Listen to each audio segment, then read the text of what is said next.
Listen up, get ready, I'm not gonna take no more. There's a revolution, a revelation going on in my soul. Buckle up, get ready, we're not gonna sit. Okay, all you citizens of the world, welcome back to Live from the Heartland for the week of October 3rd. And I am really honored to have my friend, a neighboring alderman from the 40th Ward, the one and only Andre Vasquez, who is the chair of the Immigration and Refugee Rights Committee in our city council, co-chair of the Progressive Caucus, and the chair of the Latino Caucus. And I've asked him to come on to give us an update on what's going on with ICE in our city, this invasion by the federal troops, etc. He's been on the front lines down there in Bridgeview. He knows what's going on. So give us a little report, brother, and thanks for coming on. Sure. I feel like I'm on Rebel Radio out here. It's that kind of time now, right? So it is. As we've seen, and even in like the whole press piece that Trump had yesterday along with Hegspeth, right? Like they're weaponizing government against their own citizens. That's what we're going through right now. And so what we've seen is federal agents that have come in now. We saw Sunday, there's about 40 or 50 of them outside of Catholic Charities over on Huron and Clark. There have been random activity that's been increasing right now as I'm talking to you. They're in Albany Park, for example, and they've detained 3 people. So yeah, we've had those situations. We were at Broadview the last 2 weeks on Friday. In those, got tear gas both of those days, but over there you've got about 150 to 200 people in a place meant to hold maybe 50. It's not even an entertainment center. It's an actual it's like an office building where you've got folks who are standing room only with chairs and bathrooms in the same space. I've heard that there's people who have visible head wounds and gauze around their head. They barely get meals. And so they're being held there without any due process. And as we saw last night, they've even gone into South Shore. Concern there has been they're actually in the middle of the night came in, I don't know how many deep, look like 50 or 60 in a building that can it's like 40 people live in, middle of the night, flashbang, breaking property or damaging property. They didn't care if somebody was a citizen or not, Latino, Black, or whatever. We got folks that literally got handcuffed, and they said anyone's got warrants, whether you're a citizen or not, or it's getting detained. And so they're moving, it's not like fascists. It's what we're watching in real time. Are you in touch with the governor? We've talked to the different staff at different levels of government. For example, now that Broadview has more of Border Patrol and different people as opposed to just ICE agents, the violence has escalated. And there's a very real concern that as the protesters continue to show up, people could get injured or worse. And so we've been trying to identify what we should be doing in advance of Friday, which is typically when the protesters show up. Tell me a little bit about ICE downtown. For many people who were listening or watching the show saw the young fellow who was a bike rider, delivery guy. He called out ICE and then started to make a getaway, and it looked like the bike slipped and they were about to grab him, but it turned into a Keystone Cops chasing a young fellow on a bike. And that was a pretty wonderful event. And I got a little playful, and I think you'll appreciate the reference. I put the Benny Hill theme song on the background. It actually goes really well. It looks just like the end of an episode. But yeah, I mean, thankfully there's like moments of levity like that, but obviously they're picking up people, right? And so I think what we're doing is we're working to make sure our neighbors are empowered and like knowledgeable about what they can do to support our undocumented folks, right? So whether it's going to rallies to show solidarity, or doing business canvases so our businesses know what's going on. If it's doing rapid response, identifying and verifying if ICE is actually at a place and making sure we let people know so they're nowhere near the area, or providing mutual aid for people who are scared to leave their homes to go get groceries or meds, right? So we're going to host a community defense workshop town hall Saturday from 11 to 2 over at Mather High School, where folks can let us know what their capacity is and what they're interested in, and we can help kind of train them up so they're best equipped to provide support, because it's going to be necessary.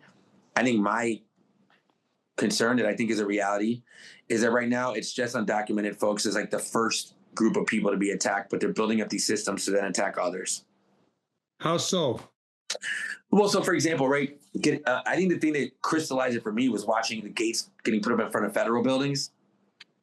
But if you could imagine them being able to stage federal agents wherever, as Trump said yesterday, they want to use dangerous cities, quote unquote, as military training grounds because the enemies are from within, right?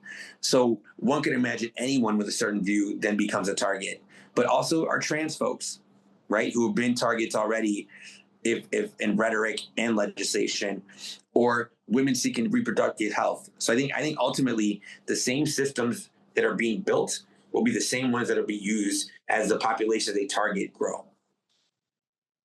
Is there any, what do you know about any follow-up to the killing of the young fellow out in Franklin Park, where they claim that he hit them with a car, but the video shows otherwise? Yeah, I mean, part of the real concern is, and this is a question we should all be asking ourselves and are asking ourselves, is how does one hold the federal government accountable, right?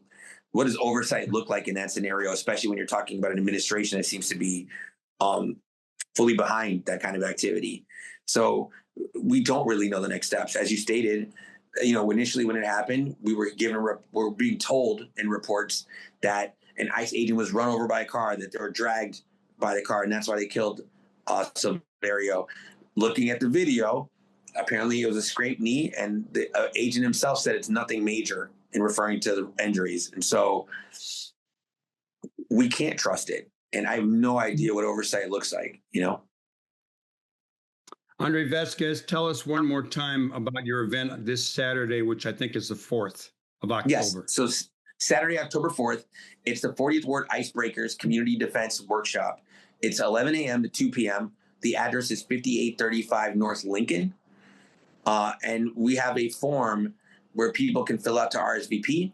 It's bit.ly/, and then in all caps, RSVP CDW. And so you fill that out, you let us know what you're interested in, and we can help. Mm-hmm. One more time, give me that email. It is bit.ly/RSVP CDW. Okay, and any words of encouragement or warnings for all of our citizens with this challenge that we are facing right now? I think the things that I would tell folks is people. I was at a town hall yesterday, and people were asking, well, what's our first line of defense? What's the thing that we do, and how do we protect ourselves? And the answer to all those questions is each other.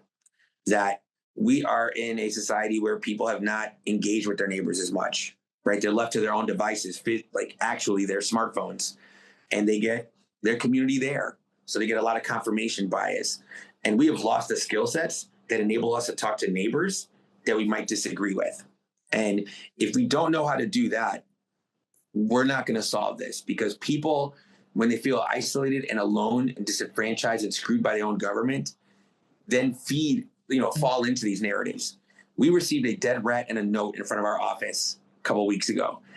In that note, it said, referred to undocumented people as illegals and vermin. And people that know enough history about Germany in the 1900s know that that's not language you use. But it stated, ICE should do their job. Let's get them out of the country so our taxes can get lowered. That lets you know that the person is not informed enough, and they think their taxes would be lowered by something like this. So we're not doing a good enough job engaging with each other. Government's not educating people. And I think it's leading to these problems. So the way you solve it is by building community. It is by knowing your neighbor. It's by developing these networks we're working on.